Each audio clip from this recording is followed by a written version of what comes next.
The Vice President, Kamala Harris. She doesn't like me. Kamala Harris said something to the effect that I have no loyalty to this country. Well, I don't know, Kamala.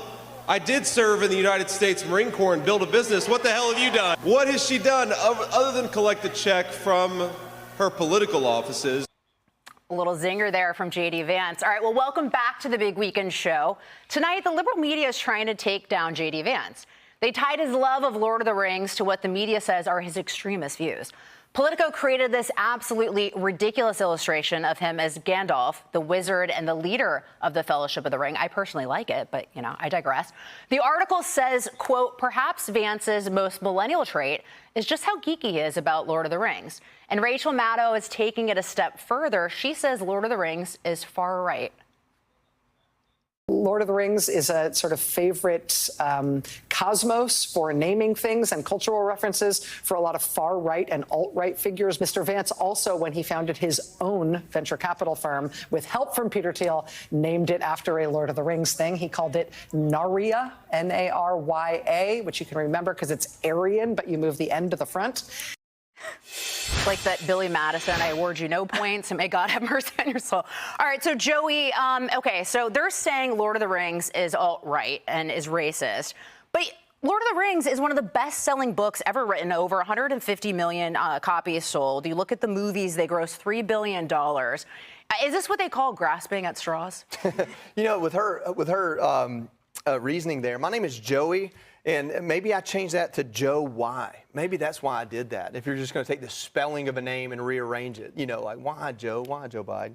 Maddow also said something funny. She said that Vance got all of his jobs from Peter Thiel, and it's like, okay, well, it's probably better than Willie Brown. So I mean, you know, if we're going to make that, comparison. Listen, I just watched Lord of the Rings this week. I've seen it 4 times. I've never read the books, and now I want to.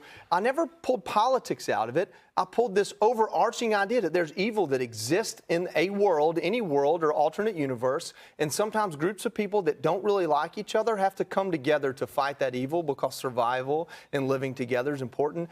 I will absolutely vote for a politician that believes that point. And if you read the articles on this, he was interviewed about this at length, and he says specifically it's not the characters of Lord of the Rings he finds fascinating. It's that time in English literature. He talks about how Tolkien was best friends with C.S. Lewis and the type of intellectualism that was brought into it, and this idea coming out of World War II. Tolkien fought in the World War, coming out of World War II and having this idea that you don't have to go to war. He used a great quote, I don't have it in front of me, from Tolkien about how war is essentially necessary but avoided at all costs.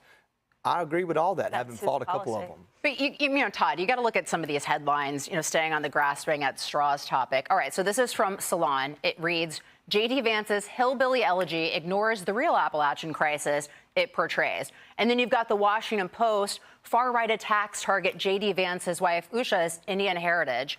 Newsweek op-ed says this, I ran against JD Vance in Ohio. He's an extremist who stands against freedom.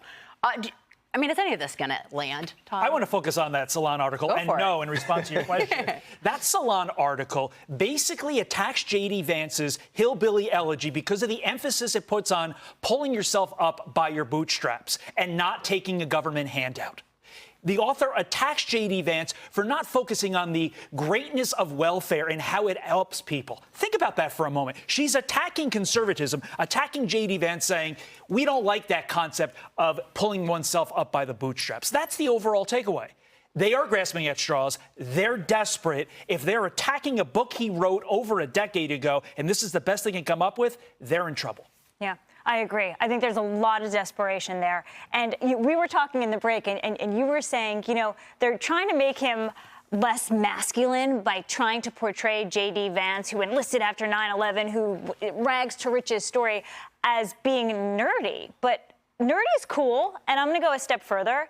He's old school to me, because if it's Vice President Kamala Harris that he's against, she's 59. She's a stepmom. She married later in life. He's young. He values kids. It's almost like that 1950s era. He's a little bit old school to me. So make him a nerd. Make him whatever. I like